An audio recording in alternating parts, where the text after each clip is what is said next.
Hello friends, कैसे हैं आप सब लोग। आई होप आप सब लोग बिल्कुल ठीक होंगे।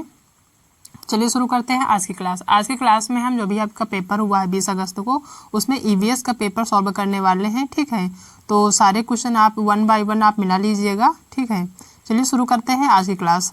पहला क्वेश्चन है कि रामा प्रत्येक शाम को अपने दोस्तों के साथ क्रिकेट खेलता है, वह क्रिकेट खेलने में कौन सी ऊर्जा का उपयोग करता है। रामा प्रत्येक शाम को अपने दोस्तों के साथ क्रिकेट खेलता है, वह क्रिकेट खेलने में कौन सी ऊर्जा का उपयोग करता है। तो इसका जो है फोर्थ ऑप्शन सही होगा, मांसपेशियों की ऊर्जा का प्रयोग करता है। ध्वनि ऊर्जा नहीं करता है, प्रकाश ऊर्जा नहीं करता, रासायनिक ऊर्जा नहीं करता, बल्कि मांसपेशियों की ऊर्जा का प्रयोग करता है। तो इसका फोर्थ ऑप्शन सही होगा। ठीक है, नेक्स्ट क्वेश्चन दिया गया है कि निम्नलिखित में से कौन सी असम में खाए जाने वाले चावलों की एक सामान्य किस्म है जो पकने के बाद चिपचिपी हो जाती है। ये जो है क्वेश्चन बहुत ही इंपॉर्टेंट था, हमने आपको बताया था कि इससे संबंधित पूछा जाता है। तो ये है बोरा चावल, इसका सेकंड ऑप्शन सही होगा।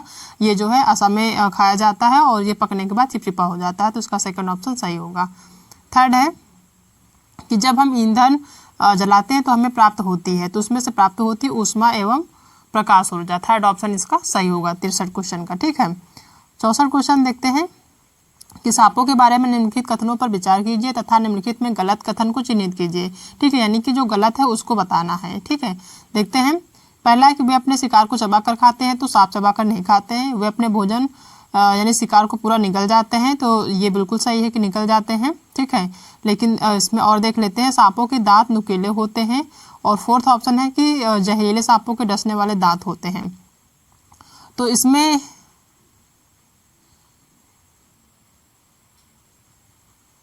जो सही है, देखो इसमें जो है वह अपने भोजन को पूरा निगल जाते हैं, ये सही है। सांपों के दांत नुकीले होते हैं, ये भी सही है। जहरीले सांपों के डसने वाले दांत होते हैं, ये भी सही है। इसमें जो है निगेटिव बताना है, तो इसका फर्स्ट ऑप्शन ही निगेटिव है और पहला ही सही होगा, क्योंकि यहाँ पे निगेटिव पूछा हुआ है। ठीक है, नेक्स्ट क्वेश्चन है कि गुजरात के सापेक्ष उत्तर प्रदेश और आंध्र प्रदेश की क्रमशः स्थितियां हैं। ये हम जो स्थितियां हैं हमने बताया हुआ था, ये जो है उत्तर पूर्व और दक्षिण पूर्व है। इसका फोर्थ ऑप्शन इसका सही होगा।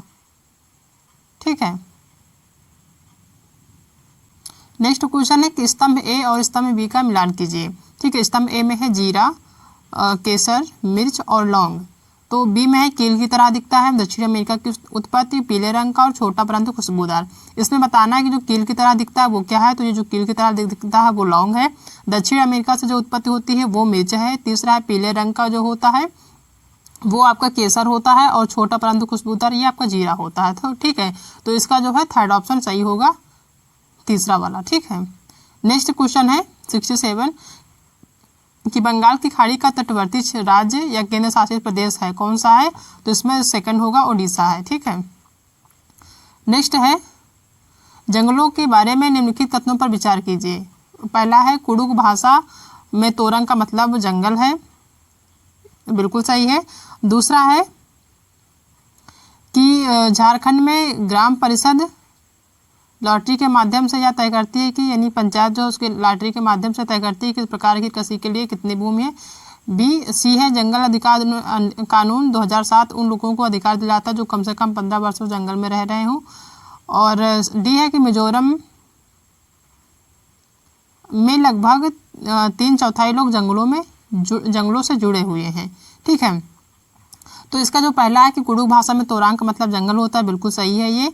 और बी है कि झारखंड में ग्राम पंचायत या जो ग्राम परिषद होती है वो लॉटरी के माध्यम से तय करती है कि किस परिवार को कृषि के लिए कितनी भूमि मिलेगी। तो ये ऑप्शन भी बिल्कुल सही है, तो इसका जो है फोर्थ ऑप्शन सही होगा, ए और बी। सी और डी जो है आपका गलत है। ठीक है, नेक्स्ट क्वेश्चन है 24 ग्राम ml घनत्व और 6 ml आयतन वाली वस्तु का द्रव्यमान क्या होगा। ठीक है, तो इसका जो सही आंसर होगा वो होगा आपका फर्स्ट है 144 ग्राम।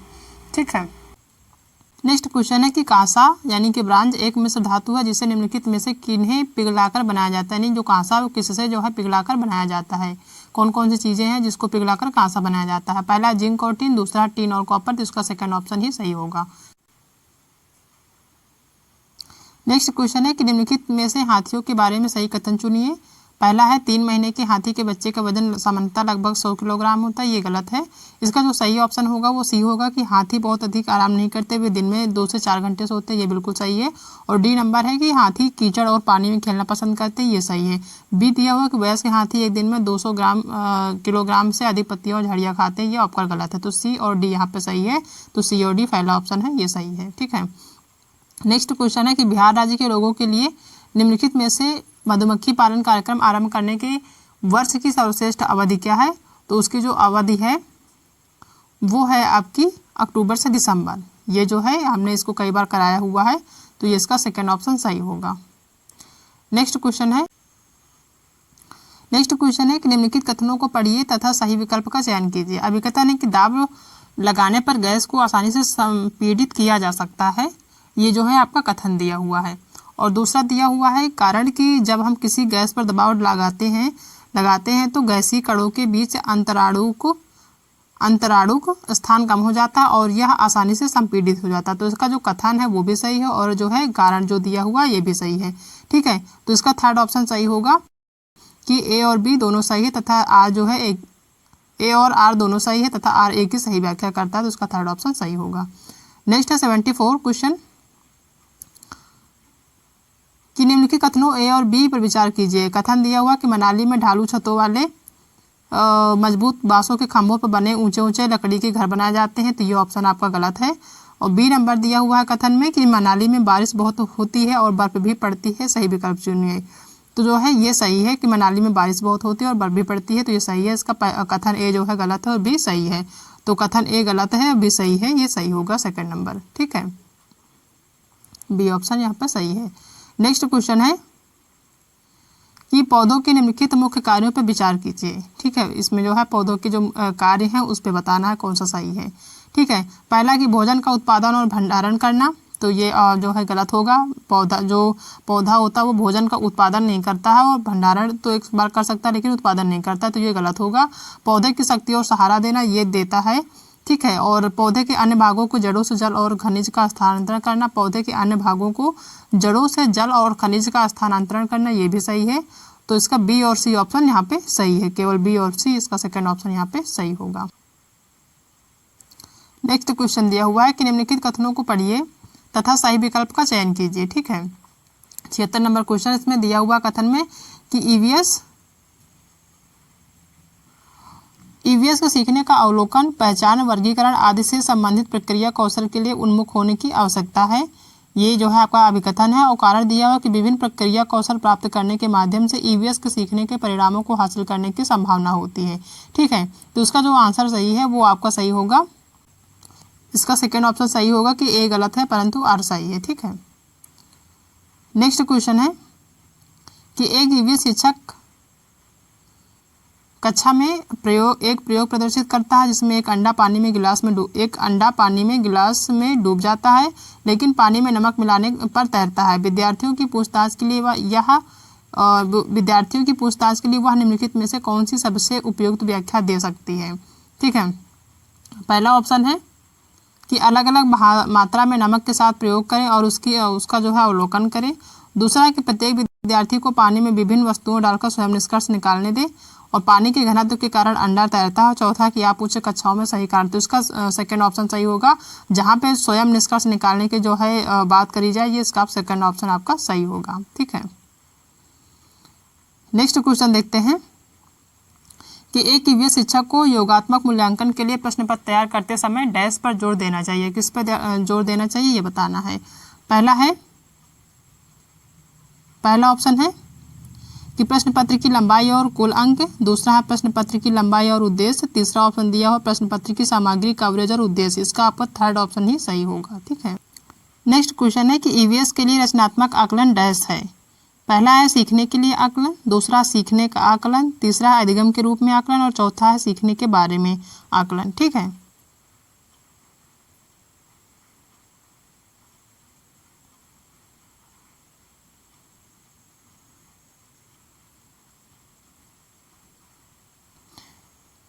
नेक्स्ट क्वेश्चन है ईवीएस के लिए रचनात्मक आकलन डैश है। पहला है सीखने के लिए आकलन, दूसरा है सीखने का आकलन, और तीसरा है अधिगम के रूप में आकलन और चौथा है सीखने के बारे में आकलन। ठीक है, तो इसमें सीखने के लिए आकलन आपका सही होगा और तीसरा है कि अधिगम के रूप में आकलन। इसका फर्स्ट और थर्ड सही होगा, ए और सी, तो फोर्थ ऑप्शन यहाँ पे सही होगा। नेक्स्ट क्वेश्चन है कि आप ईवीएस के विद्यार्थियों के लिए व्यवहारिक गतिविधियों को प्रोत्साहन करना चाहते हैं, निम्नलिखित में से कौन सी क्रिया सबसे उपयुक्त होगी। ठीक है, पहला ऑप्शन देखते हैं, एक चार्ट पर विभिन्न पौधों के भागों को चित्र बनाना, ये गलत है। दूसरा है ग्लोब से नक्शा बनाना। तीसरा है कि विभिन्न देशों के सिक्के एकत्रित करना। चौथा है कि उपलब्ध सामग्री से ईवीएस किट विकसित करना, तो इसका फोर्थ ऑप्शन यहाँ पे सही होगा। नेक्स्ट क्वेश्चन है कि निम्नलिखित कथनों को पढ़िए तथा सही विकल्प का चयन कीजिए। अभिकथन दिया हुआ है कि ईवीएस के क्षेत्र भ्रमण प्रभावी शिक्षण शास्त्रीय रणनीति है, यह ऑप्शन आपका सही है। दूसरा है कारण कि क्षेत्र भ्रमण वस्तुओं, घटनाओं और स्थानों की याददाश्त को बढ़ाता है, तो ये ऑप्शन आपका गलत है। तो पहला सही है और दूसरा गलत है, तो ए ऑप्शन यहाँ पे सही होगा।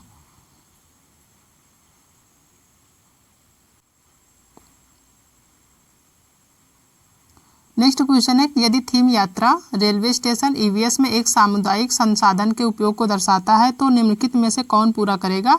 थीम भोजन, तो यहाँ पे डैश जो है उसमें आपका किसान फर्स्ट ऑप्शन सही होगा।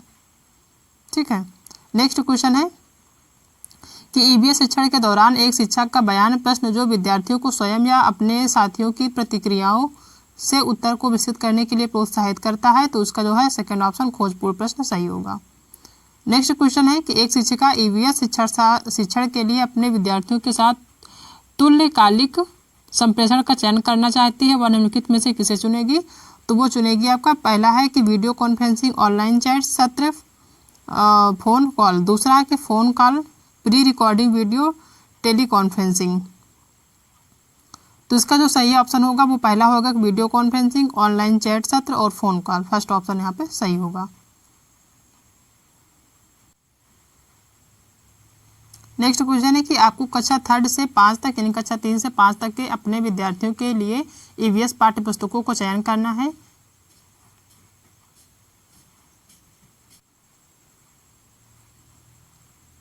नेक्स्ट है कि आपको कक्षा 3 से 5 तक के अपने विद्यार्थियों के लिए ईवीएस पाठ्य पुस्तकों का चयन करना है। इस उद्देश्य के लिए निम्नलिखित में से कौन सा मानदंड सबसे उपयुक्त होगा।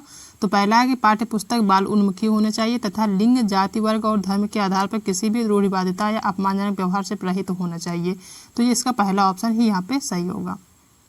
नेक्स्ट देखते हैं कि निम्नलिखित कथनों को पढ़िए तथा सही विकल्प का चयन कीजिए। अभिकथन दिया हुआ है कि प्राथमिक स्तर पर ईवीएस में विषयों के बजाय थीम। दूसरा है कि कारण दिया हुआ कि विषयों की तुलना में थीम आधारित ईवीएस सीखना शिक्षकों और विद्यार्थियों के लिए आसान है, तो इसका जो सही आंसर होगा वो होगा ए और बी दोनों सही हैं और जो है आर ए की सही व्याख्या नहीं है, तो इसका फोर्थ ऑप्शन यहाँ पे सही होगा। नेक्स्ट क्वेश्चन है कक्षा 3 के विद्यार्थियों के लिए ईवीएस में निम्नलिखित में से कौन सा सीखने का परिणाम नहीं है। ठीक है, तो जो नहीं पूछ रहा है तो इसका जो है थर्ड ऑप्शन सही होगा कि देखे गए या अनुभव किए गए मुद्दों पर आवाज़ उठाना और समाज की प्रथाओं से संबंधित करना, जैसे कि संसाधनों से स्वामित्व में भेदभाव, तो इसका थर्ड ऑप्शन यहाँ पे निगेटिव है, यही सही होगा।